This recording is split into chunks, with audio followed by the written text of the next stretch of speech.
Hi and welcome to another Watch Geek video. Now today we're going to do a review and show you how to use the Seiko SUN023, better known as the Seiko Kinetic Tuna. But before I move on with the watch, I just wanted to say thank you to the Silvertime Watch Store for supplying this watch. So if you want to check them out, you can click on the link in the corner of the screen. Also, if you're from the European Union, you can buy the watch directly from them. Now, as usual with my videos, you will find a table of content down in the description, so you can click on different time codes to take you to specific parts of the video, because it really does take a special kind of person to watch these 20+ minute videos about watches from beginning to the end. Now, going back to the watch, this is a 200-meter water-resistant ISO certified diver, and it's part of the Seiko Prospex line, as you can see this little Prospex logo here, meaning that it's built to meet Seiko's professional specification standard. Now, I don't know what that means, but I can assure you that you can do your dishwashing with this watch without worrying about anything. Now, when it comes to the specs, this watch is massive in every way possible. So the diameter is 48 millimeters, while the thickness is almost 16 millimeters. When it comes to the weight, it comes in at 154 grams, which is quite a lot for a quartz watch. And this is for the rubber strap version. If you go for the bracelet version, the weight goes up to 233 grams, meaning that if you go diving, you don't even have to bring your ballast weights, because this watch will do nicely. Now, since I mentioned the rubber strap, it comes on a 24 millimeter rubber strap, and it was one of the first models to include the new generation, which are soft and pliable and way better than the old Z straps.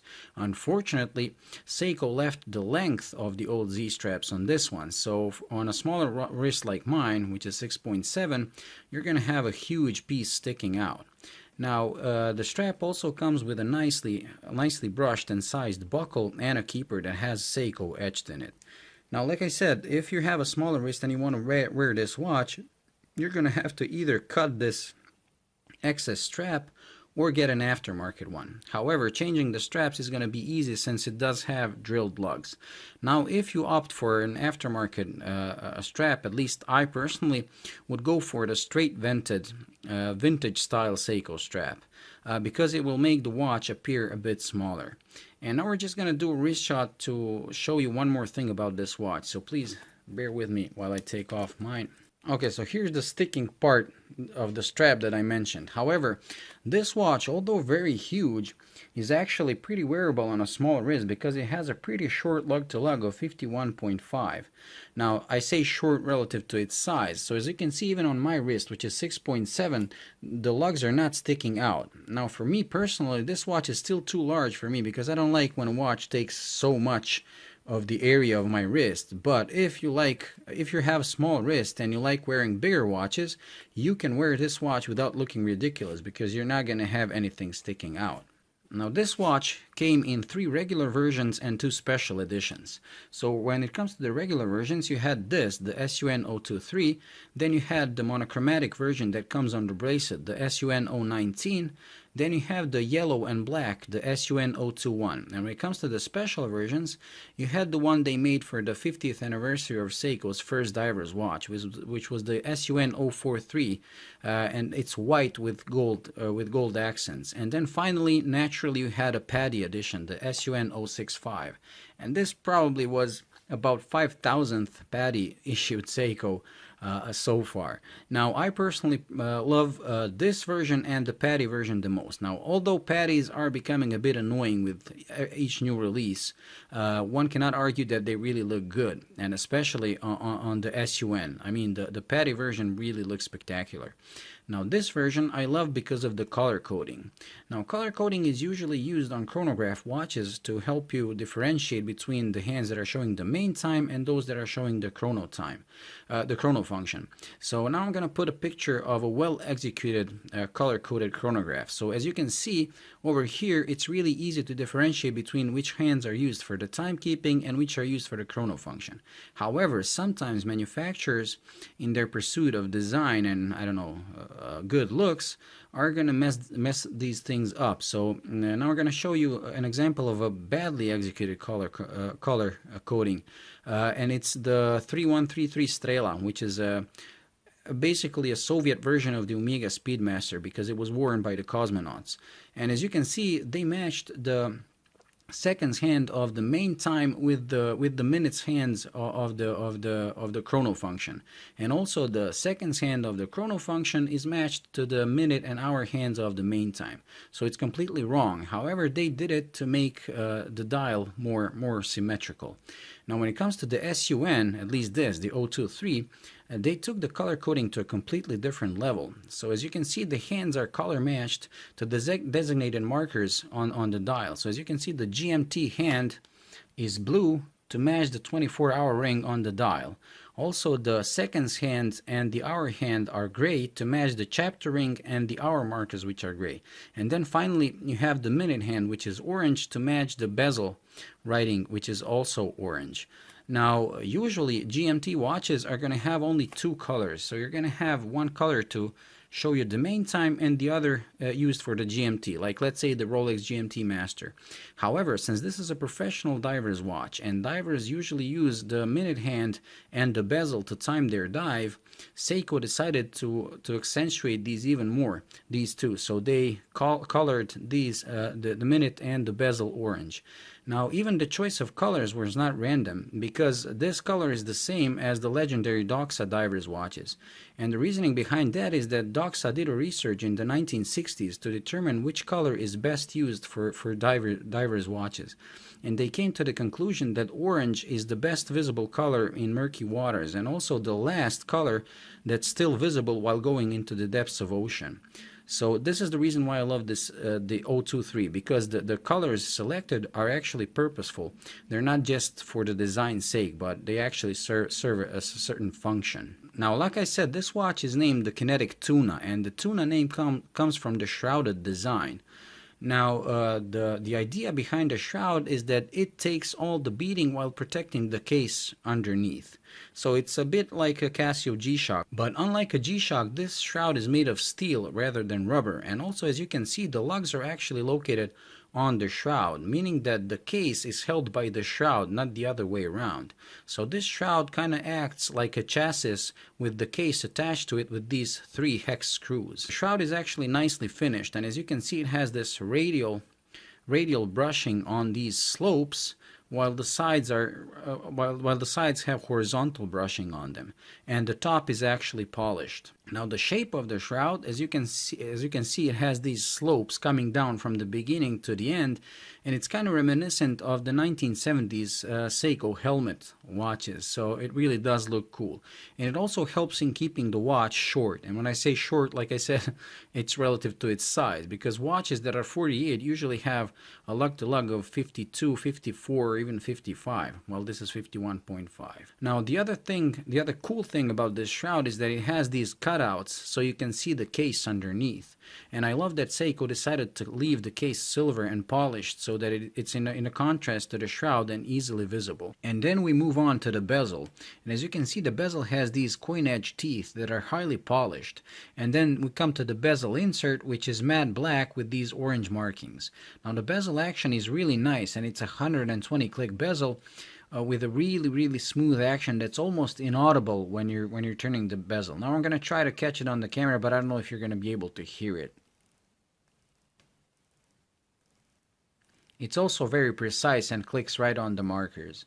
So pretty nice bezel. Then we move on to the crystal, and it's a really thick sapphire crystal. And as you can see, it's slightly recessed and under the bezel, which means that chipping and scratching is going to be virtually impossible. Now, I love that they opted for flat crystal, because it reduces glare and reflections, which aids in the legibility. And this watch is all about legibility. I mean, just look at the matte black dial that looks like it absorbs light, and it accentuates these hour markers even more. And the hour markers are really huge and easily readable. Even the hands are easily distinguishable, although for my taste a bit too short. And this was the only thing that I didn't like when this model came out, because to me it suffered from what I like to call SHS, or shortness of hands syndrome. However, this was also the only model where I was willing to forgive the shortness of hands, because it was there so that the hands could clear these really tall hour markers. And they really are a thing to behold. As you can see, they add to the 3D look and depth of the dial. And when it comes to the depth, no other watch that I held in my hands has ever had such a deep dial. I mean, just look at it. I have a feeling like of the 16 millimeters of this thickness, only 1 millimeter is reserved for the movement, while the rest is reserved for the dial. That's how deep it looks. It kind of reminds me of those craters on the moon that are always in the dark because the sun cannot reach them. It really does look cool. Now, I also love that they put the date at 4:30, making the dial very symmetrical, because you have a full marker at 3 o'clock. Because I really don't like when they put on such legible watches when they put a date here. I really am a sucker for a symmetrical dial. And then we come to the LUME, and the LUME can be described with only one word. It's nuclear. Now, I've owned a Seiko Orange Monster for more than 4 years, and that watch has been considered a benchmark for excellent LUME, but this is on another planet. Now, I wanted to do a comparison, I did it, but it didn't turn out very well because the camera didn't pick up the differences as much as you can see them with your naked eye. But still, I will post the video. Now, this actually reminded me of an old episode of Top Gear where Jeremy wanted to demonstrate the speed of the Lamborghini Murcielago, so he did a drag race with the Golf GTI. And the line he said was like, now you're going to see the difference between a really fast car and a Murcielago. So I'm just going to rephrase that and tell you that now you're going to see the difference between a really good LUME and the Kinetic Tuna. Now, like I said, in this video, you can see that the other watch is fading more quickly, and it's fading more rapidly. However, with your naked eye, the difference is even bigger. Now, it's not just the quality of the LUME, it's also the amount of LUME applied. I mean, the amount of LUME applied on this watch is so large that if they used radium, I have a feeling like my hair would fall out by the end of this video. Even like this, although I know the LUME used is not radioactive, a part of me still feels that after wearing this watch for 20 years every day, I would turn into a glowing one from the Fallout series. That's how much it has. That's how much LUME it has. Now, the other thing that I love about the LUME is that they LUMEd the GMT hand, but not so much as to detract from the readability of the main time. So it's very subtle, yet visible. I really like that. Now we move on to the movement. Like I said, this watch is powered by a kinetic movement, and it's the caliber 5M85, meaning that the watch has the hours, the minutes, the seconds, the dates, a GMT function, and a power reserve function. Now, this watch is what people call a true GMT, or a traveler's GMT. So it's just like a Rolex GMT Master, meaning that you can change the time zones of the main time without affecting the timekeeping, so without stopping the seconds or the minutes. And the way they do it is that the hour hand is the one that's adjustable independently, unlike a GMT hand, like let's say on ETA based GMT movements. So the idea is that while you're at your home zone, you use the GMT hand as your 24-hour indicator, so AM and PM indicator. And now when you want to travel to a different zone, you pull the crown to the first click, and as you can see, the time is still going, so you're not affecting the timekeeping, but turning the crown clockwise or counterclockwise, you're changing the time zone of the main display by moving the hour hand. Now, to set up the time on this watch, you pull the crown to the second click when the seconds hand hits 12 o'clock, like so. And now you've stopped the movement, the seconds, the minutes, everything. And now the way you set up the time is you use the GMT hand as your hour indicator. You ignore the hour hand because it can be independently set up later, and it's used for something else that I'm going to show you. So now let's say if we were going to set up the time for, I don't know, 2:30 p.m. on the 15th, or let's say the 16th. You're going to use the crown to turn the time until you reach 14:30 with the GMT hand. So like I said, you ignore the hour hand. Now let's just spin it until we get to the 14:30. And there, 14:30. And now you wait for the atomic clock to hit 0. When it hits 14:30, you just close the crown and the movement is moving. Now you've set up the time by using the GMT, but now you pull the crown to the first click and you use the hour hand to set up the date now, because this watch does not have a quick set of the date, but you use the hour hand. Now, although a quick set is a bit faster, this is not really slow because the hour hand moves in jumps. So literally 2 slight rotations of the crown are going to change the date. So let's go to the 16th, and you're going to see how fast it is. So there was the 15th, 1 rotation, the other, and you're at the 16th. And now you move the hours to the you move the hour hand to the correct hours. So it should be at 2. And as you can see, it goes in jumps, and there. Now you've set up the time because now the hours are corresponding to the time that you want to set. And now you close the crown and you've set up the time and the date. Now this button here is actually used to check the power reserve of the watch, and it's also a screw-in button, so you need to unscrew it before you use it.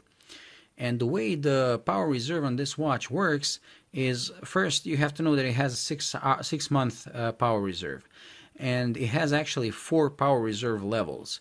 So when you press this button, depending on the movement of the seconds hand, you're going to determine on which of these 4 levels you are at currently. So when you press the button, the seconds hand can move by 5 seconds. That means that you're on the first level, meaning that you have enough power reserve for a day or a bit more. If it goes to 10 seconds from the position where you pressed, that means that you have power reserve for a week or a bit more. If it goes to 20 seconds, it means that you have for a month or more. Or if it goes a full 30 seconds, that means that the watch is full and you have the full 6 month power reserve. Now we're just going to press it so you can see what I mean. There, as you can see, the watch moved by 5 seconds, and then once the time catches it up, it continues to move. So this watch has enough power reserve for a single day or a bit more. So let's press it again. There, as you can see, it moved by 5 seconds. It means that it's on the first level or the lowest level of power reserve. Now, for those unfamiliar with kinetic movements, I will say a few words about it. Now, the easiest way to describe a kinetic movement is to say that it's an automatic quartz movement. So it uses a weight, but unlike a spring drive or a classical mechanical watch, where the weight is used to wind the main spring, on this watch it's used to spin a little micro rotor, and that thing can spin up to speeds of 100,000 rounds per minute. Yes, you heard me right. 100,000 rounds per minute. Now, any kind of bushing or pivot is going to wear out on those speeds, no matter how light the rotor is. And this is why this rotor is actually hovering by using magnetic levitation. Now, you can be a watch snob of the highest regard, and your usual discussions can be about the pitch of the sound that different minute repeaters make. But you have to admit that having a little disc that spins at 100,000 rounds per minute while hovering on your wrist using magnetic levitation is beyond cool. Now, this disc, while it spins, in combination with little coils, creates electric energy that's then stored in the battery that is then powering this watch. So pretty cool tech, and something very different than anything else. Now, unfortunately, these kinetic movements have gotten a bit of a bad reputation because the first generation used capacitors instead of batteries, and those have proven to be very unreliable. So a watch that was advertised as never needing a battery ended up having their batteries replaced, and not only that, but these capacitors were more expensive than regular batteries. So it kind of beat the point. However, Seiko later started using lithium batteries instead of these capacitors, and they have proven to be much more reliable. But lithium batteries do have their life cycle, and that life cycle does end. You can even greatly reduce that life cycle if you keep discharging these watches completely. Now, this is not a kinetic technology fault. It's actually the lithium, the fault of the current battery technology. Because even if you have a solar watch and you let it die completely, often you're going to shorten the life cycle of the battery. However, keeping a solar watch charged is much simpler. You simply do not store it in a very dark place like a drawer, and you're going to be fine. With a kinetic, it's more complicated because it needs the motion of your body to keep the watch charged. So this is how we come to the biggest flaw of a kinetic movement, and it was summed up nicely by Jeffrey McMahon, another YouTuber, who described Seiko Kinetics as having a dog that requires regular walks.